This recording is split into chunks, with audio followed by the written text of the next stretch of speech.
O menor de 17 anos chegou por volta das 11 da manhã na Delegacia da Infância e Juventude no Jabaquara. Familiares e amigos das vítimas aguardavam do lado de fora. O que eu quero agora é a justiça. Agora eu vou para a porta do fórum, nem que eu tenha que ficar lá todo dia. Mas vai ter que ter uma justiça em cima disso sim. Não vai trazer eles de volta, não. Dói, mas a justiça vai ser cobrada agora. Depois de quase 2 horas de depoimento, por medida de segurança, o motorista do veículo saiu da delegacia em uma viatura. A versão dele contraria totalmente o que foi alegado até agora, né? Foi uma fatalidade, ele assume a responsabilidade, vai responder por isso, mas foi um acidente, tá? Aconteceu, ele não queria, ninguém sai, pega um carro e quer matar outra pessoa. Ele alega que ele estava indo no fluxo do trânsito, que inclusive no final do túnel, 2 motos teriam ultrapassado por ele e que ele já vinha até reduzindo porque ele sabe que ali tem logo em frente ao acidente tem um radar de trânsito, então não teria como ele estar na velocidade toda que estão colocando. A gente conhece ele, uma pessoa do bem, ele não estava embriagado, ele foi no trabalho dele buscar o dinheiro que ele ia almoçar. Na hora do acidente, ele não teve a intenção, apareceu na frente dele na pista, ele ainda tentou desviar e não conseguiu. Aí ele entrou em desespero, ele parou no posto, ele falou que quase desmaiou, colocou a mão na cabeça, eu vou voltar lá para ajudar o amigo dele, o dono do posto já falou para ele, não, sai daqui, porque já estava a galera, uma criança, né? Ele responde um procedimento próprio como se adulto for, é semelhante ao do adulto, só que na vara da infância, aliás, muito mais célere do que o do adulto seria. Leandro é primo do menor de idade e afirma que o jovem demorou para se apresentar à polícia porque teme pela própria vida. Ele diz que o motorista está sofrendo constantes ameaças. Teve pessoas que publicaram aí todos os dados aí do pai dele, endereço, telefone, pinchar tudo, quebrar a casa dele e por aí em diante. Ele vai responder de acordo com a legislação, ele vai responder de acordo com os fatos, de acordo com o que realmente aconteceu. Não com o que está todo mundo querendo correr atrás, linchar, bater, isso não, né? Nós vivemos num Estado democrático de direito, isso tem que ser respeitado. O caso foi encaminhado para a Vara da Infância e Juventude e até a decisão do juiz. O motorista do veículo vai responder em liberdade. Não fugiu com o carro, ele andou um pouquinho, deixou o carro ali identificado, ficou na frente da Santa Casa. E ele tinha falado pro amigo dele, vai lá e liga, socorre. O amigo dele ligou 3 vezes pro SAMU, 2 vezes não atenderam, na terceira vez atenderam, falaram que já estava a caminho. E aí ele depois, quando ele estava na Santa Casa, ele ligou de novo pro amigo dele, e aí, vou voltar, como que tá aí? Aí ele falou, melhor a gente ir embora, já tem muita gente, tá maior tumulto. Então vem pra cá, e o amigo dele foi até... Ele pegaram um táxi, aí ele falou que a única coisa que ele fez foi ir para casa e começou a chorar, ficou chorando. Agora sim, no final, que tomamos conhecimento que o pai possa padecer de Alzheimer. Até que ponto o pai participa na entrega das chaves, na entrega de um veículo automotor à pessoa não habilitada. Então, existe toda essa continuidade do procedimento que ainda precisa ser verificado. O acidente aconteceu no dia 31 de outubro. A estudante Isabel Cristina Siqueira, de 18 anos, e o sobrinho Enzo Henrique, de 2, estavam no canteiro central, próximo ao túnel no bairro Jabaquara, quando foram atingidos por este veículo, que, segundo testemunhas, estava em alta velocidade. A tia do menino foi levada à Santa Casa de Santos, passou por cirurgia e chegou a ficar internada na UTI, mas não resistiu. A criança morreu no local. Estas imagens, gravadas minutos depois, são do circuito de monitoramento de um posto de combustíveis que fica na mesma avenida. O motorista sai do automóvel junto com o passageiro, também nervoso. No dia seguinte, um protesto interrompeu o trânsito nos 2 sentidos. Manifestantes colocaram fogo em pneus e bloquearam uma das pistas com um caminhão. No último domingo, mais repercussão. Amigos e familiares das vítimas realizaram uma manifestação pacífica, cobrando justiça e mais segurança no trânsito. Ele aprendeu a dirigir como milhares de pessoas, acaba pegando o carro às vezes com auxílio de algum familiar, isso é normal, acontece. Tá? Eu aprendi a dirigir assim também. E posteriormente ele acabou pegando o veículo para levar o carro para casa e acabou acontecendo essa tragédia. Vamos esperar a justiça, né? Que tem que ser feita. Se Deus quiser, vai ser feita. Para falar sobre esse trágico acidente, eu converso agora com o advogado criminalista Marcelo Cruz.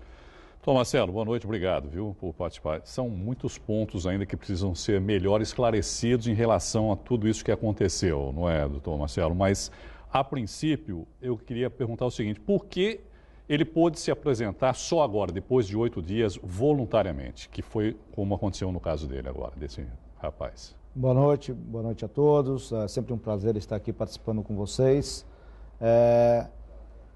Provavelmente deveria estar consultando uma defesa técnica, obviamente, né? É um baque que acontece, ninguém espera que aconteça isso na sua vida, porque não é um crime que nós chamamos doloso. O crime doloso é quando você já tem a premeditação de cometer determinada infração. A modalidade culposa é aquela que realmente você não tem a previsão, você não tem a intenção de cometer aquele ato. Então, obviamente, após o acidente, o menor infrator deve ter se reunido com a família, os familiares, ter consultado uma defesa técnica, e isso demandou talvez algum tempo. Nada relacionado a esse tempo de, preciso aguardar 8 dias para me apresentar, para fugir de estado flagrancial, porque o ato já estava fora do que nós chamamos desse estado flagrancial já no dia seguinte. Porque ele já tinha sido identificado, quer dizer, já se sabia quem era o autor nesse caso, que era esse menino. Eu acho até que ele se apresentou tardiamente, né? Poderia ter se apresentado antes, no caso. Com toda certeza. Mas isso não acarreta em nada a mais para ele, no caso? Não. A legislação não tem nenhuma previsão legal que possa prejudicá-lo ou atenuar nesse caso. Ele é emancipado, né, o menor. O que pode ser atribuído de responsabilidade nesse caso a ele? Nós temos aí 2 aspectos a ser tratados: a responsabilidade civil e a responsabilidade penal. No direito brasileiro, nós, em relação à responsabilidade civil, nós temos o que nós chamamos de responsabilidade objetiva. Ou seja, além do próprio condutor, aqueles que forem responsáveis pelo veículo também poderão responder. Obviamente, no caso aqui em comento, me parece que o veículo estava em nome de terceira pessoa. Esse já não, vai ter que comprovar a venda para outro. Tinha recém-adquirido, né, o veículo que estava com a documentação ainda no nome do proprietário anterior. Perfeitamente. Então, neste caso especificamente, ele já emancipado civilmente poderá responder pelos danos causados. No âmbito penal, não existe essa emancipação criminal. Ou seja, muito embora ele é emancipado civilmente, não tem reflexo na maioridade penal dele. Por isso ele responde na vara da infância e juventude? Da juventude, perfeitamente. Nós temos uma vara específica aqui em Santos, da vara da infância e da juventude, o qual realmente o processo tramitará, mas não tem reflexo no âmbito penal a emancipação civil dele. Agora, juridicamente, para a gente tentar entender isso, e até por isso que o senhor colocou agora, o que pode ser imputado a ele, por exemplo, de pena? Ele responde pelo Código de Processo aí, civil, no caso, ou pelo ECA?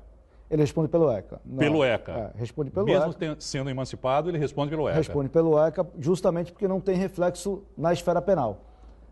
O ECA é uma legislação de 1990, né, totalmente ineficaz, porque tendo em vista os números de menores infratores que nós temos, os números por si só já dizem o reflexo positivo ou negativo desta lei de 1990. Pelo ECA, então, a punição que ele vai receber no máximo é de 3 anos? Perfeitamente. Punição máxima prevista no ECA é a internação. Sim. E tempo máximo de internação, 3 anos. Ou seja, ponto importante também, parece-me que ele vai completar 18 anos ainda esse ano, mas mesmo em caso de punição, ele pode cumprir essa pena até os 21 anos. Bom, o fato de ele ser emancipado, como a gente viu ali também na matéria, por exemplo, ele não tem habilitação. Não tem. Porque essa emancipação não dá esse direito a ele. A permissão não existe. O automóvel está no nome de um terceiro, nesse caso. E o pai pode responder como corresponsável de alguma maneira nesse caso, doutor Marcelo? O Código de Trânsito Brasileiro prevê uma infração específica àquele que entrega veículo automotor à pessoa não habilitada. Então, ele pode incorrer, sim, caso ele tenha. Estamos fazendo um pré-julgamento. Sim, claro. É o que eu falei, existem muitos pontos ainda que precisam ser esclarecidos. Né? A prova coligida no inquérito policial, ou seja, aí no ato infracional, deve ser muito bem comprovada. Quando se alega-se excesso de velocidade. É isso que eu ia colocar. O que determina esse excesso de velocidade? A perícia acho que vai ser uma prova fundamental para atestar ou talvez afastar essa tese da velocidade excessiva. Porque quem está do lado de fora e um carro passa, fica difícil, né? Estava em alta velocidade. Até porque se você não vê a vítima antes, não freia, o impacto é muito forte mesmo, né? Então, mas isso nem sempre corresponde a uma velocidade tão excessiva. Então, sim, a prova pericial, no caso em estudo, vai ser de suma importância a guisa de comprovar realmente esse excesso de velocidade. Que aqui faço também uma observação a todos. Existem dois tipos de punições previstas nesse caso. A do homicídio culposo na condução de veículo automotor, cuja pena é baixa, e do homicídio doloso, ou seja, na modalidade do dolo eventual. O que é o dolo eventual? Quando eu não quero o resultado, mas com a minha conduta eu assumo o risco de produzir aquele resultado. Então eu posso responder na modalidade dolosa. As mesmas penas daquele que quer efetuar a morte de terceira pessoa. Ele responde na vara da infância e da juventude, como o senhor já colocou. Mas isso chega a júri popular, no caso? Se ele fosse maior de idade e prevalecesse o dolo eventual, né, esse homicídio doloso, o juiz natural seria o júri popular. Como se trata de menor infrator, não chega a júri popular. Não chega ao júri popular. O juiz da vara da infância e da juventude que determinará. O primo fala ali na matéria a respeito da omissão de socorro. Quer dizer, pelas imagens do dia do acidente, quer dizer, ele abandonou o local, não deu socorro naquele momento, mas agora o primo alega que depois ligou para o SAMU, tentou. Isso descaracteriza essa omissão de socorro ou não? A legislação de trânsito, né, o CTB, ele prevê o seguinte, que você deve ajudar, vírgula, havendo possibilidade de fazê-lo. Porque hoje é muito natural também, é muito comum acontecer, se você atropela bate seu carro num motociclista em São Paulo. Vem aquele formigueiro de motociclistas e para resguardar, né, a sua integridade física, muitas vezes você não consegue ficar naquele local, obviamente. Mas se você tiver um celular, você puder parar e pedir em determinado local que alguém auxilie, olha, atingir ali uma vítima, acho que ela precisa ser socorrida. Precisa de ajuda, socorro. Então, a omissão de socorro é dever, vírgula, havendo possibilidade de fazê-lo. Que tipo de processo ele vai responder? Quais as acusações ele vai responder nesse caso, doutor Marcelo? Nesse caso, a omissão, ao homicídio, seja ele culposo na condução de veículo automotor, seja ele doloso na modalidade do dolo eventual. Esta é uma orientação, inclusive, que eu gostaria de registrar, da Suprema Corte. É verdade. O Supremo Tribunal Federal vem orientando que em alguns casos, né, de acidentes dessa natureza, havendo comprovação de embriaguez ou velocidade excessiva, deve ser tipificado o homicídio doloso na modalidade do dolo eventual. Mas não havendo esta comprovação, por mais que haja realmente todo um clamor público em volta da situação, a tipificação passa para o homicídio culposo. Marcelo, não tinha intenção de matar no dolo eventual, mas correu o risco sabendo que podia causar a morte, né? Dependendo da velocidade que estivesse, sim. E aí a perícia vai ser fundamental para isso. Como deve ser conduzido o trabalho de acusação e defesa nesse caso, doutor Marcelo? Nós temos aqui em Santos, Santos é uma cidade muito bem preparada para isso. Nós vimos aí nas imagens da matéria aí, passada, nós temos uma delegacia especializada, que a delegacia também a de Ju, é especializada somente em menores infratores. E nós temos também uma vara criminal específica, ou seja, também só que se trata de menores infratores, com o Ministério Público altamente preparado para esse tipo de ação e um magistrado aqui da região, diga-se de passagem, que merece também a nossa referência. Ele responde em liberdade, né, o menor agora? Ou não, pode ser requerida a internação dele, né? Pode ser já requerido? Aí o processo tem que encerrar em 45 dias, nesse caso. Caso ele responda em liberdade, quais as restrições que ele sofre? Mesmo estando respondendo em liberdade? Ele pode sofrer a determinada também liberdade assistida, ou seja, o comparecimento periódico para comprovar as atividades que vem exercendo, e aí vai depender muito do magistrado o que vai determinar. Mas pode também ser requerida a internação ou não, de acordo com a necessidade do caso. No caso ali, o passageiro pode sofrer algum tipo de punição também, doutor? Na omissão talvez, porque ele tinha o dever também de parar e socorrer, né? Mas dentro dessa possibilidade de fazer, né?